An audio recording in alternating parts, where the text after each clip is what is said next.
Алланың берген ғұмыры сынақ пен сырға толы жол.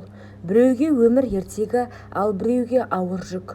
Менің бүгін айтып отырғаным жүрегімде қан жылатқан, ешкімге айта алмаған құпиям. Бәлкім бұл сабақ емес, бірақ айтып жеңілдегім келеді.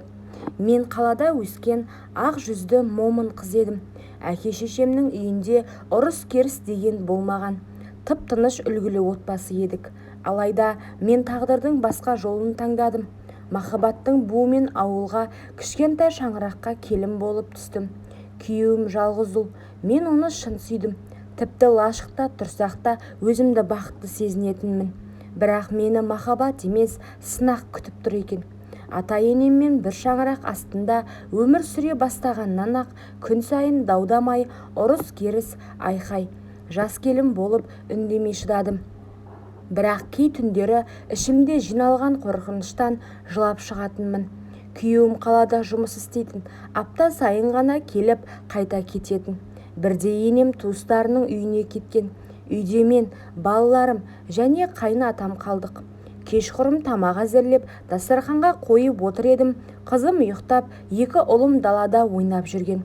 Атам тамағын ішіп отырған жерінен орнынан тұрып, менің қасыма келді. Алғашында еш жаман ой келмеді. Қайын ата ғой, үлкен адам. Саған рахмет келін. Үй таза, бала-шағаға жақсы қарайсың. Мен сені қызымдай көремін деді. Жылы сөзге елп етіп, мен де күліп, рахмет ата, мен де сізді әкемдей көрем дедім. Осы сәттен кейін бәрі өзгеріп сала берді.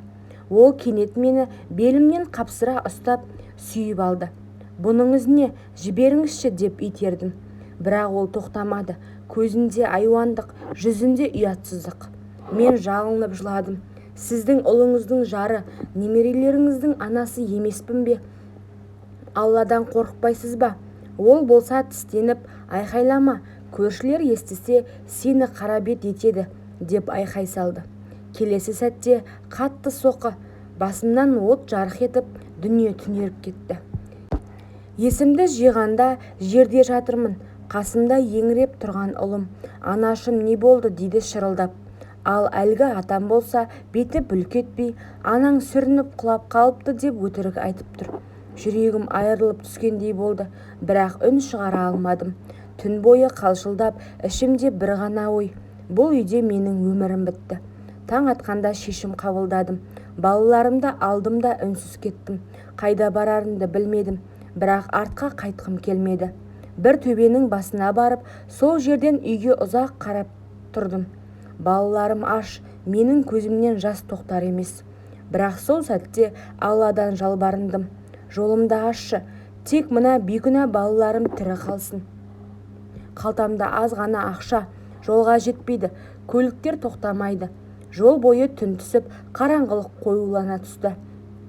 Балалар қалжырап, менің қолымнан сүйретіліп келеді. Сол сәтте бір ер адам тоқтады. Қайда барасың, келіншек? Қалаға аға, бірақ ақшам жоқ дедім, күліп жылаған дауыспен. Отыр, жетіп аласың, ақшаң керек емес, Алла разылығы үшін деді. Сол кісі менің өмірімдегі ең мейірімді жанның бірі еді. Қалаға жеткізіп ақшамды алмады, үстіне тағы беріп кетті. Күйеуімнің қаладағы пәтеріне келдім.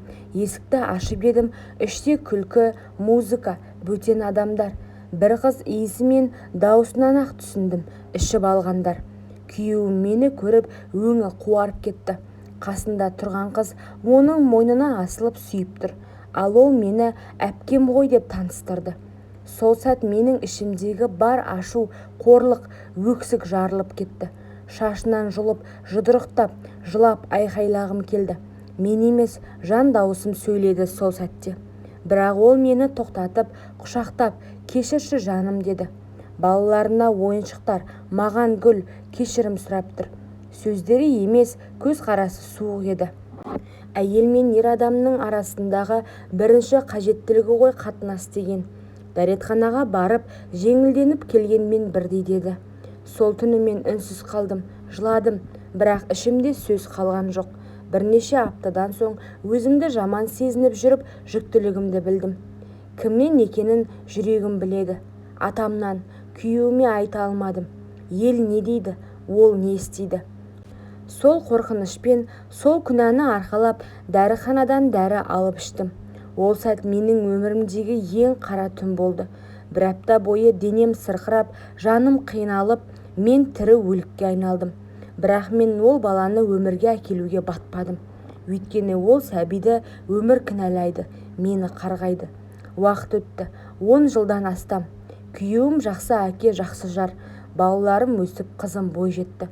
Сырттай бәрі бақытты көрінеді. Бірақ менің ішімде сол бір түннің ізі өшпеді. Кейде түсінде сол тас, сол айқай, сол қара түн көрінеді. Аяқ астынан көзіме жас келіп, денем қалтырап кетеді. Қайнатамды тойларда ғана көрем. Көргімде келмейді. Сәлемдеспей үнсіз өтіп кетемін. Ал енеммен сәлем түзу, сырт көзге бәрі жақсы болуы керек қой. Менің өмірім көп әйелдің үнсіз шындығы. Кейде бәрін айтып салғым келеді.